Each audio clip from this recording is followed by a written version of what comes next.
Gabi ng Stella. Nasa Padre Pio tayo. Pasan natin ang ating krus ngayong bisita. We adore your Christ and we bless you. Jesus is laid in the sepulchre. Because of your holy cross, you have redeemed the world.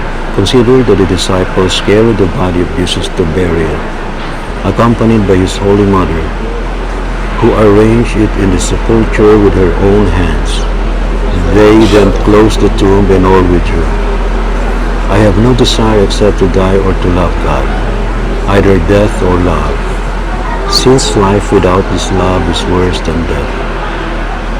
Pater noster quis in celis sanctificator nomentum adveniat regnum. Fiat voluntas tua sicut in cielo et in terra. Panem nostrum quotidianum da nobis hodie et dimitte nobis debita nostra, sicut et nos dimittimus debitoribus nostris, et ne nos inducas in tentationem, sed libera nos a malo. Amen. Jesus is risen. We adore you, O Christ, and we bless you. Because by your holy cross you have redeemed the world. Consider that before the mystery of Christ, if we are sinners, it is important that we should descend the slopes of Calvary converted, full of faith and hope and sincerely open to Christ's love. We can descend from Golgotha with Mary if we are innocent, or with the centurion converted if we are sinners. Primary wish is kapayapaan sa buong mundo, matigil ng digmaan sa ibang bansa, particular sa Iran, at mabalik na lahat sa normal. Matigil ng paghihirap ng sambayanan, hindi lang dito, kundi sa buong mundo. Padre Pio, salamat ha.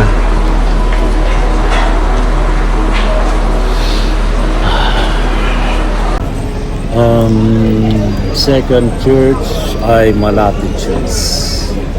Ito yun. Ito yung Malati Church. Maganda rito, tinuloy ko. Saan tayo? Dito tayo sa loob ng Manila Cathedral. Yung Huwebes Santo. Dami-dami tao. Wow. You can see people around everywhere dahil sa Visita Iglesia.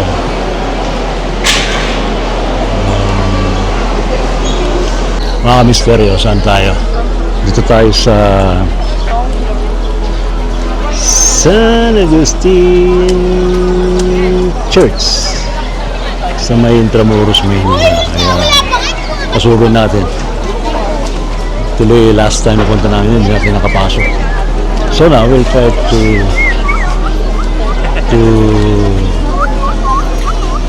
visit and to see inside. Tingnan natin. Actually, ano to, isa sa mga sinaunang mga simbahan sa Intramuros, Manila. At dinadayo to, dinadagsa to ng mga turista. So ito. Ito ang San Agustin Church.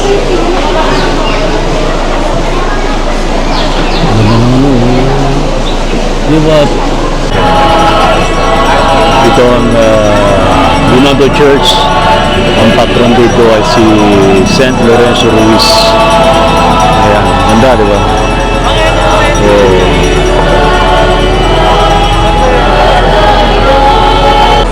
Trivia lang. Itong Binondo Church is a national shrine of St. Lorenzo Ruiz, yung ating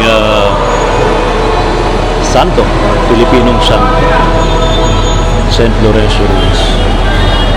Hoy, saan tayo ngayon? Parokya ng Santa Cruz. Isang sakramento. Magsitayo po ang lahat.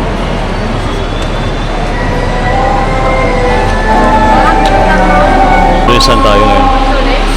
tayo sa Quiapo Church. Ang daming tao. Wow.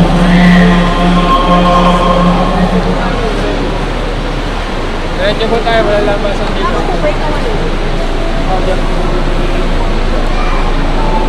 Tayo sa kabila. Tayo'y bibisita yung iglesia ngayon. At nandito tayo sa Quiapo Church. Sa mga taga-Pinoy. Mga kapatid, ito ang aral na tinanggap ko sa Panginoon at ibinigay ko naman sa inyo. Ang Panginoong Jesus, noong gabing siya'y pagkatulo, ay lumungkot ang Ang tinapay. tao. Wow. Nagpasalamat at pinaghahati-hati ito. At sinabi, Talagang jump pack ngayon ng simbahan. ito ang aming katawan na inihahandog para sa inyo. Gabi ng Misteryo. Okay mga kamisteryo, ngayong gabing ito sa ating programa sa DCRH ay babahagi namin sa inyo yung mga na-experience natin itong nakalipas na Holy Week, Semana Santa, at ano nga ba yung mga ginawa natin para naman kahit paano'y mapalapit tayo sa ating pong lumikha. No?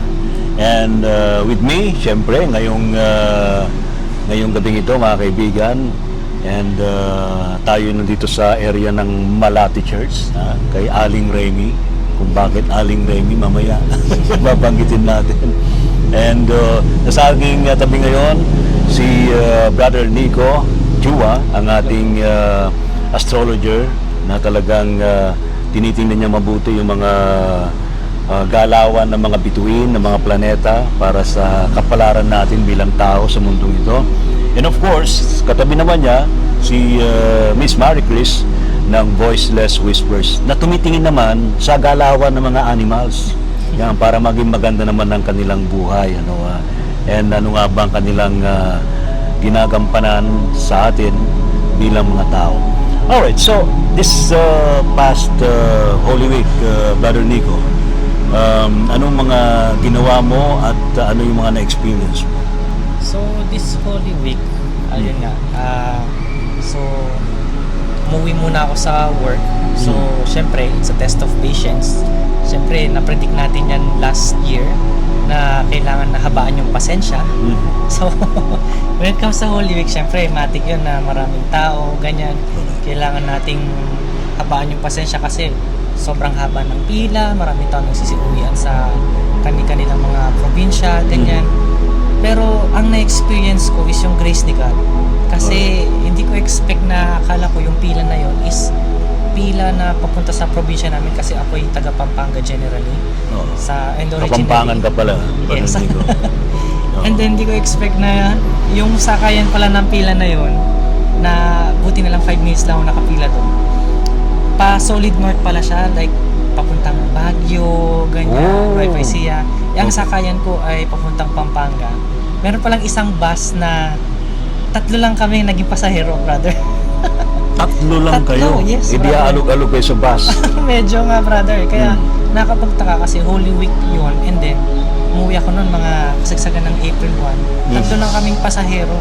As in, hindi ko expect na, ano to, God, Father, Son, Holy Spirit, 3 kami. Tapos, ano lang, yung sa bus talaga, ang ina-expect ko pa nga nun, brother, walang, may stopover. Kaso walang... Dire-diretso. Dire-diretso talaga. Baka naman P2P yun. Point to point. Kaya, ang galing lang kasi na-experience ko yung grace ni God that time. And also the same time, no? So that bus going to Pampanga. Pampanga. From Cubao to Pampanga. Oh, so ang akala mo, yung mga bus na yun sa Solid North papunta ng Baguio, ano gano'n? Yes, akala ko ay yun yung pila ng Pampanga. Ngayon pala, yung nakita ko yung bus na sobrang empty siya tapos nakita ko ay Balanga kasi dadaan siya Pampanga. Sumakay ako doon din, 3 lang kami. So naglaan ng bus para kay Brother Nico at doon sa 2 pang anghel. Yeah, Yeah. grabe nga eh. Grabe. Kasi ang ginawa ko nun, brother, nung sobrang dami ng So tao. ang ang divinity, ang divine, gumagalaw siya in mysterious ways Yes, na hindi mo alam. Yes, brother. Lalo na kapag kausap ko siya araw-araw, especially na, ay grabe God, parang favorite mo ko yung ganyan. Kasi may times din na kapag naiinis ako, ang ginagawa ko, Lord, salamat po, test sa akin to, sabi ng ganyan. And then the same time, ang ginawa ko din nung Holy Week, nung nakauwi na ako, may inattend din ako sa Caloocan. So yearly siyang ginagawa na blessing. And after nung blessing na yon, it's like parang Jewish mass siya. Oh, Yes. Jewish, ah? Oh. Ibang-iba talaga yung... Jewish pero nasa Holy Week activity. Yes, brother. Wow. And then after nung activity na yon, doon sa pinakahuli, hintayin namin na yung pinapakulong mantika, coconut oil. Then after nun, ipapainom sa amin. After niya kaming i-bless isa-isa, ipapainom sa amin 3 beses. And then, Kumukulong mantika, pinainom kumukulo, siya. brother, on the spot. Wow. Yes. Ano? Hindi ba napaso yung dila nyo, yung bibig, yung ano? Well, actually, nung first time kong mag-ganon last year, ina-expect kong mapapaso yung dila ko. Pero nung tinry ko siya, brother, hindi. Hindi talaga. Pero kung... Pero sandali lang, maputo lang kita. Ay. Ibig sabihin, dapat buo yung faith mo. Nagdasal ka muna Yes, brother. bago mo inumin yun. Yes, brother. Okay. Tapos, ano yun may i-chant sa'yo yung priest sa ulo mo. So, nakayuko ka na, may i-chant siya sa'yo. So, parang dalawang beses niya i-chant yun, then may blow siya as symbol of breath of life ni God. Yes. Then after nun, 3 spoon na kumukulong mantika ng coconut oil. And then after nun, ayun. Kung mapapansin mo, kung mapapansin mo talaga on the spot, kumukulo talaga siya, brother. Tapos, yung spoon itself, if hahawakan mo siya, Mainit. mainit talaga. Mapapasok ka talaga. Yes, brother. Pero nung Wow. ininom na yung kumukulong oil, wala kang mafe-feel talaga, brother. Hindi ka ba, the first time ba, mapapaso, hindi ka ba nag-doubt na baka masaktan ka, mapasok ka? May time na ganon, Oh. nung first time ko siya, nung medyo malapit na ako. Pero nung nandun na ako, sabi ko, Lord, ikaw na pong bahala sa akin. Anong lasa? Matamis? Parang kumain ka ng since coconut yun, parang yung lasa is Lasang coconut. coconut, at the same time parang yung kalamay na gano'n na taste. Mukhang maganda ma-experience yun. Yes, brother. Si Miss Marquez yata, gusto ma-experience. Ayan. So, ayun. Okay yun, ha? Alright, so very interesting. Miss Marquez, maraming salamat, Brother Ligo. Thank you. Ano naman ang na-experience mo on this Holy Week? Merong naramdaman mo ba yung presensya ng Divine? Actually, nung week pa lang prior ng Holy Week, naramdaman ko rin yung parang nagbigay ng space, no? Ng spasyo, grace, expansion, no? Para sa akin, ang Divine. Kasi dahil ang stressful ng work ko. So, during that week, before ako nakapag-leave, ang dami ko talagang hinabol na work. And surprisingly, dun sa araw ng last day ko, na-deliver ko lahat. Kailangan kong gawin. Oo. Parang ka pala naging Wonder Woman. Oo, grabe. Tuwang-tuwa din ako para akong photo finish, no? Pero para sa akin, it's not all me, no? Parang feeling ko, marami ring umalalay sa akin. Kasi, to think na multiple stories yung i-deliver ko that week in a short matter of time, parang 3 days lang before I took a leave, no? Ng Monday, Thursday. So, para sa akin, yung first 3 days pa lang ng Holy Week, naramdaman ko na agad na, ay, thank you, binibigyan ako ng space to wind down, to retreat, to reflect, no? So, no Monday, Thursday naman, nakapag-Stations of the Cross ako, no? Pero, let me just be clear, hindi na po ako practicing Catholic. Hindi po siya Catholic, pero nag-Station of the Cross. Why? You're not a practicing Catholic, but why did you participate sa Station of the Cross? Number 1, because Very my interesting whole one. family is still practicing Catholics, no? So, sumama ako sa kanila. Pero hindi ito dahil hindi ako naniniwala kay Jesus Christ, hindi ako naniniwala kay God, no? But because I want to also experience spirituality through the religion that I grew up in. Okay. Ang para sa akin kasi, yung na-reflect ko during the Holy Week is that religion is not the same as spirituality. So, ang religion kasi, set of rules yan. Parang template kasi yan eh. Di ba? When you are a child, you are born into the religion of your parents, no? You are baptized into the religion of your parents. So, meron kang set rules, like 10 commandments, di ba? Sinusundan mo yan in order to become a good person, no? Pero when you get older and you grow an open mind and an open heart, natututuhan mo kung ano yung spirituality. And it becomes a bigger scope of being a better person. So, nung nag-attend ako nun, we were able to carry small crosses, no, on our shoulders. It's symbolizing all of the things that we are doing for ourselves to grow into our own religion, into our own spirituality, and also to carry the burden of sins of others. When you become a good example for other people, no, natutulungan mo rin sila na mag-open yung mind and heart nila. To follow that thinking of between being religious sa spirituality, kailangan ba i-compare yun? Or do we need to compare being religious sa spirituality? Very short lang naman eh. Ano ang mas maganda? Maging religyoso ka or maging spiritual ka? Or dapat combine? You can think of it as two circles, no? Religion is this circle, and then spirituality is the bigger circle. So, nasa loob ng spirituality yung religion. So, parang isang malaking balloon, nasa loob nun may maliliit na bilog. Yun yung iba-ibang religion. Okay. So, hindi siya... So, above that all, so pinakalabas, Oo. spirituality na. Yes. So, ang idea is, ang first step mo, yung religion. And then, kapag nag-grow ka na into a mature religious person, you become, the essence is, let's become more spiritual. Parang yun. So, parang yung spirituality is like, uniting everything. Eh, si Brother Nico, short lang naman yan. Ano yung pananaw mo tungkol sa being religious sa spirituality?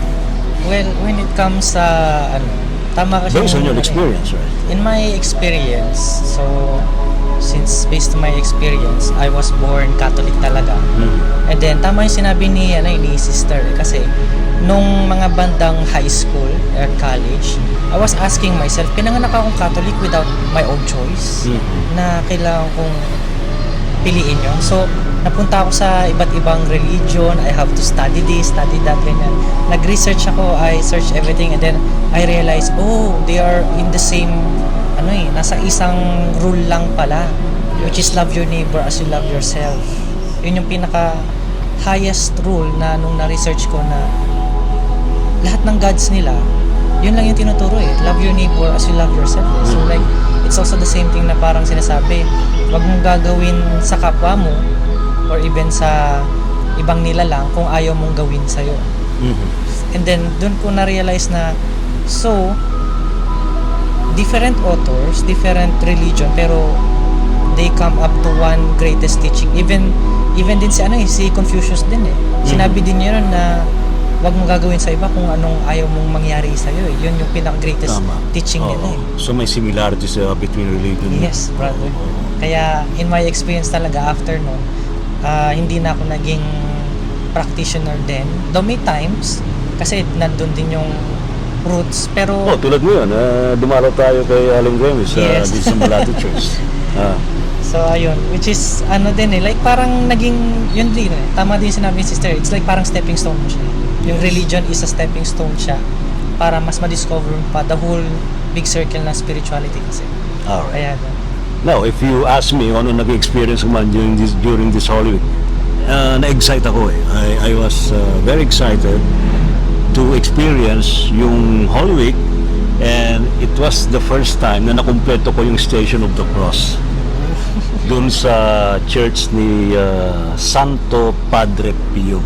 Yeah, in sa may student so na-realize ko rin based on my personal experience na we don't have to okay naman yung sinasabi natin sa ating Poong Jesucristo na kung ano yung mga problema natin, ano yung mga pagdurusang dinaranas natin.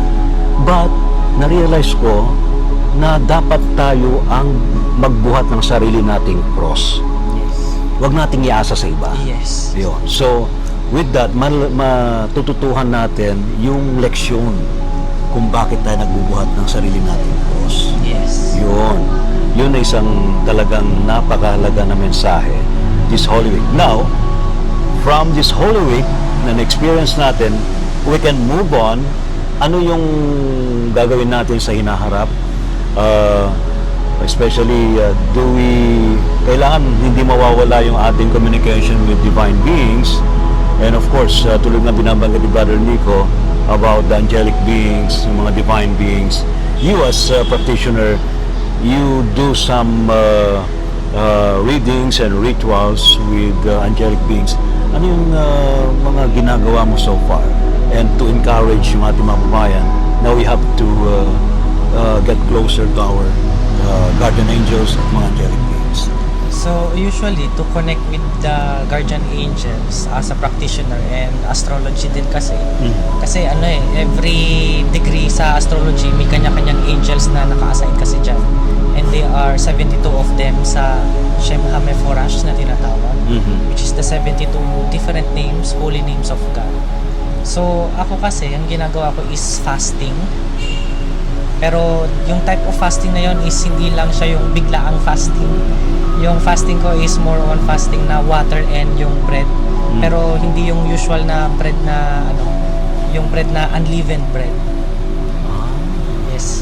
Ang pinaka-best example Hindi ba ng nabibili yan sa panadero? well, mabibili siya. Pero actually yun yung bread ng yung mga shawarma, yung ganyan. Yes. That is an unleavened bread, yung mga pita. It's a yung mga- bread pero walang meat. Yes. Okay. So ayun. Yung iba ang tingin nila doon is halal bread, mga ganon. Alright. Mga ganon yung unleavened bread, and then yung prayer and fasting, and then afternoon reading the book of Psalms, especially yung Psalm chapter 47. Psalm Chapter 47. chapter 47. 47. Yes. It is Okay. yun yung promise ni God sa atin na na isa yun sa mga tinempt ng devil kay Jesus na kung mahal ka ng Diyos mo, di ba ganito gagawin niya? Bakit hindi mo ihulog sarili mo para saluhin ka nung mga anghel mo? Kasi yung Psalm 47 is promise ni God na about sa atin na hindi niya tayo papabayaan at lahat po protektahan niya tayo kahit saan, and also promise of prospering us sa Okay. partner. But I'm not sure if that's chapter 47 kasi hindi ko na kasi masyadong as a spiritual, as I said, hindi na ako gano'ng religious. Usually iba religious, they memorize verses, ganyan. Pero I realized, ano nga bang mas important? Yung ma-memorize ko yung verse o yung ma-memorize ko yung message ni God sa akin? Yun. Which is, doon Tama. sinabi ng angel sa akin na it's all about the message of God. Ang verse is supporting lang siya. Yes. Ganon. So from that point, then nag-move on ka na. Ikaw ba personally nakakita ka na ba ng angelic beings? Yes. And most of the time in the form of animals. In the form of animals. Yes. Paano mo na-realize na yung nakita mo ay angelic being? Ano ang difference niya sa ibang mga beings? Yung difference sila, may mga animals na, for example, pusa. Pag alam niyang higher yung vibration mo, lalapitan ka niyan. Kahit yung sa iba, mailap yan, ganyan. Ganon din sa mga aso, tatahulan ka, pero may mga certain people na hindi nila tinatahulan, ganon. Kasi yung mga animals, they communicate through, as far as I know, they communicate through emotions, tama, sister? Yun, they Kasi communicate energetic through sila. emotions, energy, vibration. Kaya nade-detect nila kung ang isang tao is may evil ba inside them or wala talaga. And also at the same time, when it comes sa angelic beings naman, may mga ibang testimonies na umuwi ng gabi, pero yung mga nakikita nila na malalaking aso, akala nila is mga demons, pero hindi nila alam. Yun yung sinent ni God para magbantay sa kanila. Oh. So, parang nagkaroon tayo ng nag-segue tayo sa animals. Basically, ako personally, I consider animals, cats, dogs, and others as mga angels. Kasi protector sila, guardian sila. Yes. They inspire us, di ba? And of course, makukulit sila. Pero kasama yun eh, ha, di ba? Yung ating animal communicator, si Miss Marie Chris, what is angel for you? Tama ba yung sinasabi ni Brother Nico na these animals also are angelic beings? For me kasi, animals are divine. Okay. Animals have souls. Animals can communicate. And they have pure souls. So, wala silang sins. They are not capable of sinning. Kasi every action that the animal can do or does is just based on their nature, as kung anong type of species sila. Yes. And also kung ano yung kaya nilang i-share with people, no? Kahit ba makulit sila, nangangagat sila, nangangalmot sila, tumatahol sila, they That's just are their nature. Pure spirit. Yes, one of the reasons that I share love with animals, no, is for example, kung takot kang makalmot, don't get a cat, no? Okay. Kung takot kang makagat, don't get a dog. Kasi you are not accepting their true nature if you do that. And sila kasi herald sila of God, no, of the divine. So whatever they bring to us, they also share with our energy, no, yung lessons, no, kung ano man yung blessings from above na share nila from their energy to us. So all the pet owners are actually very blessed, more blessed, no, than those who don't have pets. Yun. So, pero ikaw personally, Miss Marquez, nakita ka na ba ng angelic beings? Yes. Angelic beings with wings. But I would say, no, it's quite hard to see angels in an ordinary environment. If the environment is cluttered, no, for example, public area, di ba? Maybe, Let's say here. let's maybe say you here, can- sa church, the churches are actually public spaces, no? Although I can see angels inside churches sometimes, not all the churches have them. But there are two places that I can share with you na for sure guaranteed nakakita ko ng angels. And these So, what are these two places? temples. Temples. Yes, Templo. temples. Hindi church, temples. Okay. Okay. Buddhist temple, Islam temple. It's a spiritual temple, so it's not specific to one Okay. religion.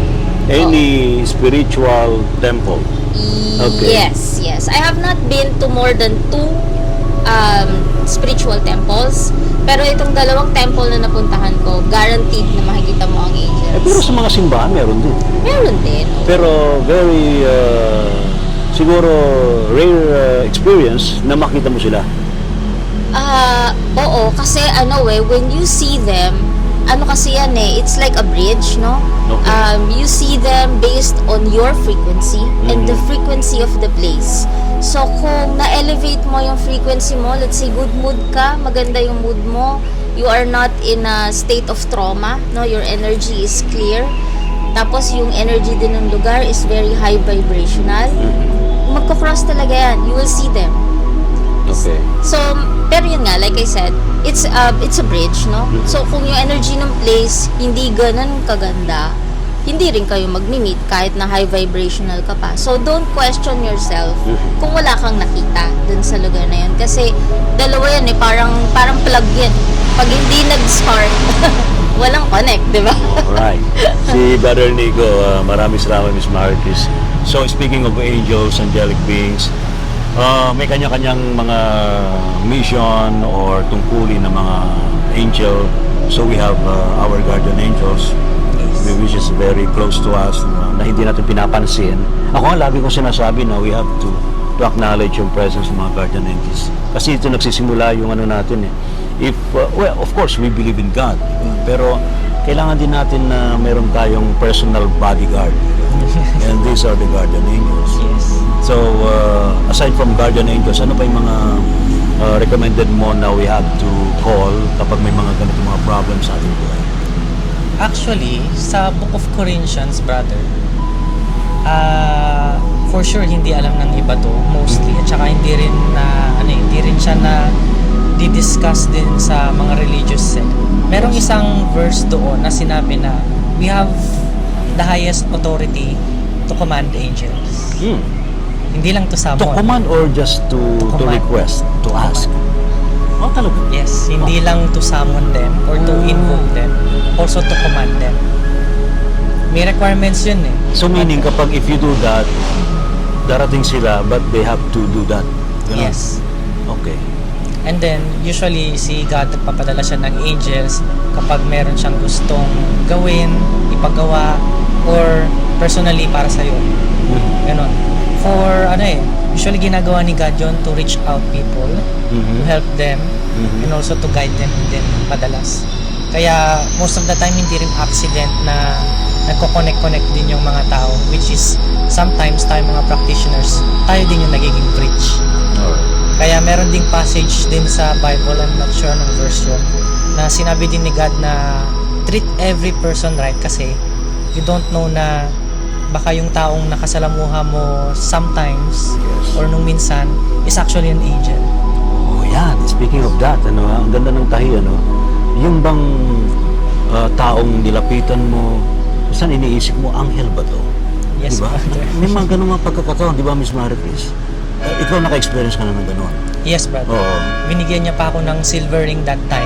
Pulubi yun eh, kasi binilhan ko siya ng food. Yun yung time na nag-ano pa ako, na nagsa-search sa spirituality tsaka about sarili ko. That was the time na naging ako nun eh, like born again Christian noon. Kasi gusto kong i-search yung true meaning talaga kung sino si God, saan ba talaga patungo life ko. And then another story kung bakit din ako umalis ng born again Christian into generally as a spiritual practitioner and a spiritual person regarding closely working with the angels and with God and God. Doon talaga yung pinaka una kong na-meet na angel pala yung taong na tinulungan ko na yun kasi after ko siyang binigyan ng food, binigyan niya ako ng silver ring. And then ang sabi niya sa akin, wag kang sumuko, hindi nga ako sumuko sa'yo, sabi niya. And I was like, ang weird ng sinabi niya kasi that was the time nung college ako ay puro bagsak yung mga grades ko that time, brother. Huwag mag-alala, di ka nag-isa. Kaya grabe. We dare to fail. Grabe talaga eh. That time, he gave me a silver ring. Actually, pwede ko siyang dalhin the next studio eh. And then after nun, so bumagsak ako that semester and then the next year, Okay na. Pasado na lahat, brother. Talaga. Anyway, so maraming salamat, Brother Nico. Maybe you can share ano ang advice mo sa ating mga babayan, especially nakalipas ng Holy Week. Anong dapat nilang gawin, especially yung connection, communication with angelic beings and divine. Okay, ang advice ko sa mga gustong makipag-connect sa angels nila, so be humble. Siyempre, nauuso ngayon sa social media yung tinatawag na aura. Aura. Well, actually kasi ang society natin nowadays, ang pinapa-feed sa atin is yung yung parang romanticized sin, which is yung success in life, ganyan, which is invites ego and sloth, yung katamaran, ganyan, and self-righteousness. Pero actually hindi natin makukuha lahat yon without humbleness first kay God. Humbleness and forgiveness kay God, and also at the same time kailangan maging din tayo, like discipline din, hindi lang para sa sarili natin pati din para sa ibang tao. If someone did something wrong against you, so forgive them. Forgive them And let God do the rest. let God do the rest. Miss Maricris, maraming salamat sa iyo. Saan ka pala pwede matunghayan? Yes, pwede niyo akong matunghayan sa Mystic Way, sa Mystic Way page or Mystic Way community. Thank you, Brother Nico. Miss Maricris, anong advice mo? Especially, nasa larangan ka na animal communication, and do we consider, kailangan ba natin isa-isip ng ating mga animals sa paligid, yung mga angelic beings na nakatulong sa atin? First and foremost, ako kasi namamasyal din ako sa social media, pero I do not like dwelling on negative social media posts. Okay, tama. So, kung makikita nyo yung page ko, Kasi baka mahawa ka. kung makita nyo yung page ko, which sa Facebook, facebook.com/the.voiceless.whispers, I don't repost negative social media posts, especially regarding animal cruelty. Oh, yes. Ang gusto kong sabihin sa inyo is, even though hindi kayo animal lovers, no, and even though you don't believe that animals have souls or that animals can talk, at least give respect to them as a fellow living being, no? Please exercise compassion. Kung ayaw nyong gawin sa inyo, wag nyong gawin sa kanila. Okay? Kung ayaw nyong nakabilad kayo na ganyan at nakatali sa poste, no? Hint, hint. At ayaw nyong itali kayo sa balloon, Mga dog owners. 'di ba? Please do not do it to them. Kasi they also have feelings. They can get hurt. They have emotions na pwede nyong matapakan, 'di ba? And also, even if sabihin na lang natin na less yung harm din sila sa mental nila. Oo, nagkakaroon sila ng trauma, May no? trauma. Oo. And sabihin na lang natin na if you think less of them, feeling nyo greater kayo kasi human kayo, tapos sila animal lang, Oo. 'di ba? That is also okay, 'di ba? As long as wag nyo silang kikitlin or kikitlan ng buhay. Wag nyong kitilin yung buhay nila. No, kagaya ng recent na news na nangyari about the bird, 'di ba? Please exercise compassion, no? Ganun lang yun, lahat ng religion pare-pareho yan. Tama. Don't do unto others if you don't want it done to you. Okay? Tapos yung number 2 na gusto kong sabihin, Mhm. angels are everywhere. You can always ask them Oh, for Brother Nico help. is an angel. His Yeah, wife is an diba? angel. Everyone has angels He is a inside. human being. Oo, we are walking amongst angels. Oh. If you need help, please call on them, 'di ba? Kasi they're ready to help us, but And we we are can not. we can also be angels to others. Yes, yes, oo. We can also exercise that, 'di ba? Be a light for others, no? Then you can be an angel for them. So, Salamat. yun, tapos ang isa pa na Isa gusto pa. kong i-share, No? na gusto ko lang din i-share kasi recent experience with Holy Week, no? I have, I'm also a healer kasi, no? So I do Reiki, and I have found na nag-increase yung ability ko to heal with other means pa rin of healing other people and animals. So, do not discount the power of the divine and the experience of Holy Week on how it can enrich your lives para mas maging mabuting tao. Galing. So, saan ka matutungayan ulit? Facebook.com/the.voiceless.whispers. Yan mo mga kaibigan, si Miss Marquez and Brother Nico. Brother Nico, maraming salamat din sa iyo. Thank you. Yung astrology, saka natin pag-usapan ulit yan. Pero pahapyaw lang, ano bang nakikita mo sa larangan ng astrolohiya? So, for sure, yung iba ang tatanungin sa akin, ano maging kapalaran ng oil? So, ang oil kasi, associated siya sa underground. So, pwede siya natin siyang associate kay Saturn at saka kay Pluto. Si Saturn ay currently ay na kay Aries. So, si Saturn kasi, ano yan sobrang neutral planet niyan. Kasi siya yung planet of limitation, discipline, tsaka structure. Kaya si oil na associate siya doon dahil structure nga. Kasi without oil, balik tayo sa sa Stone Era pa yun. Or yung Stone Age yan, ganyan. Mga kahoy, ganyan, panggagatong lang, Pwede naman tayo ganyan. maglakad. Pwede Pero, naman tumakbo. Ang another offer kasi ni Pluto is nasa Aquarius, which is energy, electricity, at saka technology. So, pwede rin natin maiwasan yung oil through solar panels, mga ganyan, through other types of electricity na pwede natin magamit sa mga, for example, electric stove, aircons, yung mga fan na gamit natin. And usually ngayon, nauuso na electric cars. Ayan. So, kung papasin nyo, pakunti-kunti na kasi since fallen, pag sinabing fallen si Saturn, ibig sabihin, si Saturn, si oil, fallen siya, ibig sabihin, this time, kung mataas na yung price niya, may tendency na magbago yung tao, like tumingin ng other things or perspective na ano ba yung other way para ma-accomplish ko to without using the oil. Ganon. And since si Pluto ay nasa Aquarius, meron ding invention. Recently si Japan, may na-invent siya using water and hydrogen Yes, cars. and naging siyang oil, brother. Imagine. So, malaking That's ano eh. very exciting naman pala, no? Malaking so, meron ano palang eh. parang evolution ng mangyayari. Yes, exactly. Oo. Kaya yan. So, si Saturn for 3 years sa 2028. And brother, surprisingly, si Saturn mawawala na siya sa Aries ng 2028. And surprisingly, election ng presidential yun. Kaya, So, puputulin na kita doon. Yes. Para ma-excite naman sila. Yes.